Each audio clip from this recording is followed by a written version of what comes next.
Mayaman ang magulang ng napangasawa ko. Noon pa lamang nililigawan ko si Sandy. Sobrang pagtutol ang ginawa nila.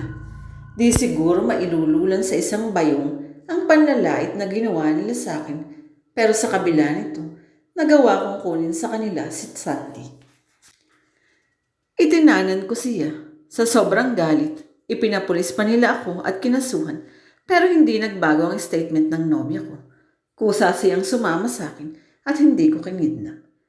Dahil nasa wastong gulang naman na si Sandy, nagpakasal kami bagamat kailangan pa rin ang consent ng kanyang parents.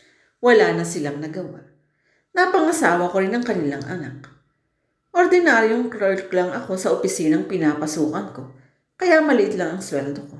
Ganoon pa man, kahit salat sa ibang pangangailangan, tahimik kami ni Sandy na nabubuhay. Walang reklamo sa naging buhay niya si Sandy, kahit alam kong nahihirapan siya. Kinaya niya ang mga gawaing bahay na dati ay hindi niya ginagawa. 6 na taon na ang anak namin ni Sandy. Nang lingid sa akin ay bumibisita sa aming bahay ang biyanan kong lalaki. Nakita nito ang miserableng katayuan ng aming buhay. Sinabi sa akin ng misis ko na hinihimok siya nito na iwan ako para makaahon sa hirap ng buhay, pero tumanggi si Sandy sa alok ng biyanan kong lalaki. Mabuti na naman at hindi mo naisip samantalahin ang panghihikayat sa'yo ng papa mo. Sabi ko sa misis ko. Masaya naman ako sa piling mo. Bakit kita iiwan? Nakadama ako ng kasiyahan sa sinabi ni Sandy. Ganon pa man, kinakabahan pa rin ako sa maaaring gawing hakbang ng aking biyanan. Minsan sinabi sa akin ni Sandy na pinangakuan daw ng papa niya ang aming anak na si Junior na ibibili ng TV. Nang dumalaw daw ito ay tinanong ang anak namin kung ano ang gusto nitong ibigay niya. Sinabi raw ni Junior na TV na lang kasi wala raw kaming TV at nakikinood lang siya sa kapitbahay naming masungit. Nasaktan ang amor proprio ko sa nalaman ko. Hindi ko maaaring matanggap ang ibibigay na TV ng papa mo, Sandy. Hindi, galit kong pahayag sa kanya. Wala naman sigurong masama kung tanggapin natin. Kusang loob naman ang kanyang iniaalok, Norman. Basta ayoko. Kung bibili tayo ng TV, yun ay galing sa bulsa ko at hindi sa papa mo. Hindi na umimik si Sandy sa sinabi ko. Alam niyang may ibig akong patunayan sa kanyang magulang at ayaw niyang kontrahin ang desisyon ko.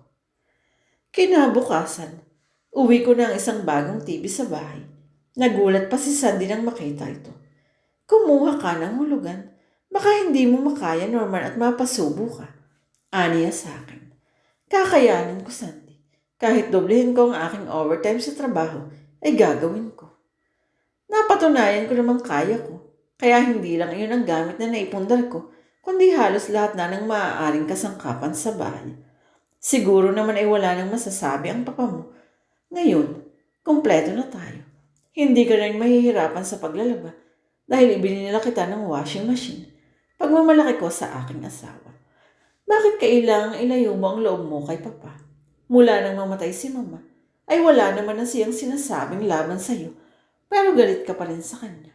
May himig na paghihimutok na tinig ni Sandy. Hindi ko malilimot ang mga sinabi niya noon sa akin, Sandy. Ang hamakin ng aking kakayahan bilang asawa mo. Ito ang nagtutulak sa akin para ipamukha sa kanya na nagkamali siya ng tingin sa aking pagkatao. Huwag na nga nating pag-usapan iyan.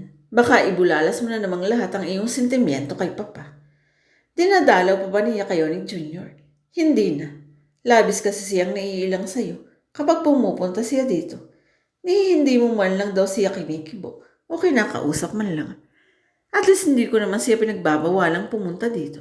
Kung hindi ko man siya kausapin, pansarili ko na lang na desisyon iyon. Ewan ko pero sumobra yata ang taas ng aking pride ngayon sa aking biyanan. Naitataas ko na kasi ng unti-unti ang aking sarili sa ginawa niyang panghahamak sa akin. Ibig kong gumanti. Hindi ko dinatnan si Junior sa bahay nang minsang umuwi ako. Nangusisain ko si Sandy. Nalaman ko sa kanya na ipinasyal daw ang anak namin ng biyanan kong lalaki at para ibili na rin ng regalo. Ikinagalit ko ito.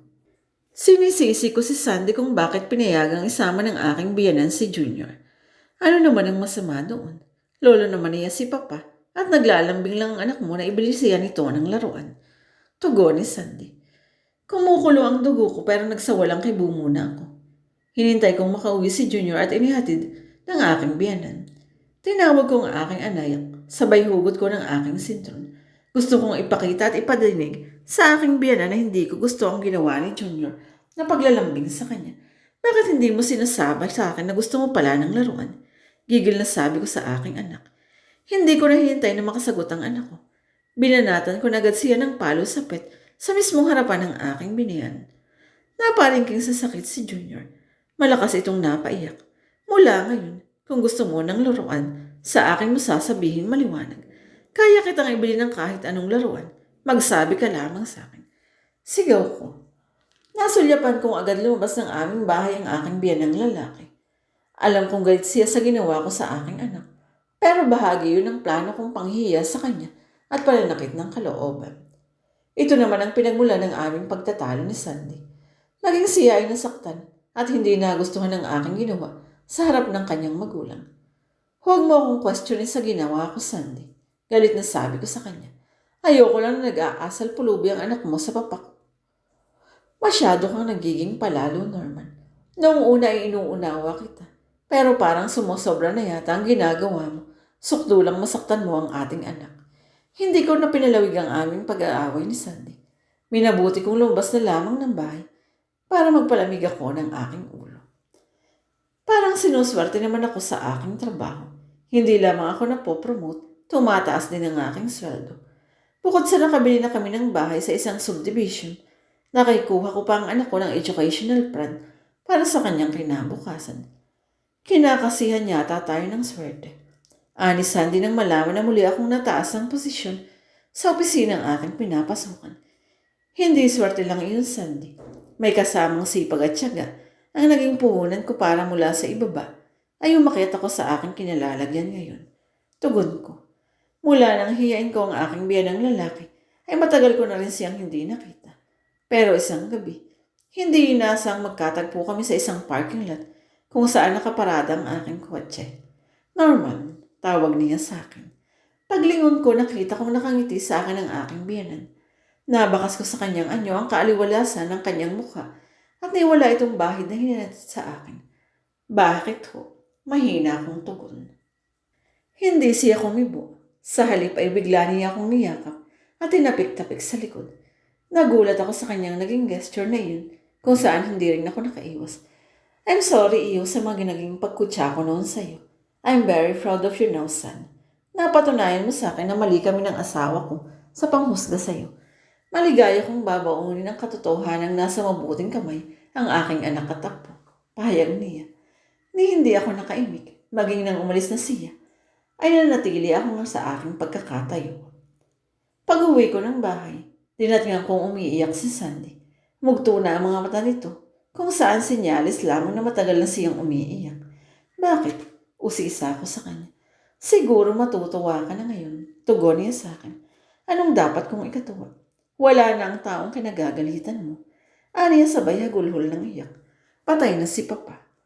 Nabigla ako sa sinabi ng asawa ko. Inisip kong baka binibiro lamang niya ako. Pero bakit naman siya iiyak ng ganun kung hindi ito totoo? Sinabi kong imposible yun dahil halos wala pang kalahating oras mula nang magkita kami ng biyanan kong lalaki at kinausap ako nito. 2 oras na ngayon ang itawag sa akin ng kapatid ko ang pagkamatay ni Papa sa ospital na pinagdalhan sa kanya matapos siyang atakihin. Giit ni Sandy. Pinanlamigan ako ng aking katawan sa aking nalaman. Kinikilabutin din ako dahil kung totoo ang sinabing yun ni Sandy ay magkatagpo kami ng biyanan ko ay mahigit 1 oras at kalahati na itong binawian ng buhay. Noon ko rin na-realize ang mga sinabing kataga sa akin ng aking biyanan. Tila isa itong pahimakas na siya ay mawawala o aalis na. Sa burol ng biyanan ko, namasdan ko ang pagiging maaliwalas ng kanyang mukha kung saan katulad nito nang magpakita siya sa akin. Habang tinititigan ko ang kanyang labi sa taul, wala man lamang akong nadamang kasiyahan. Nituwa dahil wala na siya na labis kong kinapuputaan noon. Sa halip lungkot ang namayani sa aking puso. Hindi ko rin napigil na may malaglag na luha sa aking mga mata habang iniisip ang yakap niya sa akin at pagtagpik sa likod. Hindi ako natutuwa dahil nanalo ako sa iyo. Naibulong ko sa aking sarili. Hindi rin ako dapat magalit. Sa halip dapat pa nga akong magpasalamat sa iyo. Nakamit ko ang lahat ng tagumpay na tinatamasa ko sa hinang pangmamaliit mo sa akin. Challenge ito na tinanggap ko para makabangon. Bago ko tinalikuran ang labi ng aking biyanan, umusal muna ako ng panalangin at iginawat ko ang pagpapatawad sa kanya na hindi ko man lang nasabi. Sorry din, Papa. Asahan mo, nasa mabuting kamay ang iyong anak at apo. Hinding-hindi ko sila pababayaan. Sa ngayon, stable ng buhay ng pamilya ko. Kapag naaalala ko ang biyanan kong lalaki at sumasagi sa isip ko ang huling yakap niya sa akin, napapangiti na lamang ako. Kahit kaluluwa lamang niya iyon, nagawa pa niyang ipabot ang kanyang tunay na darama sa akin na nagpahupa sa hinanakit ng aking kalooban.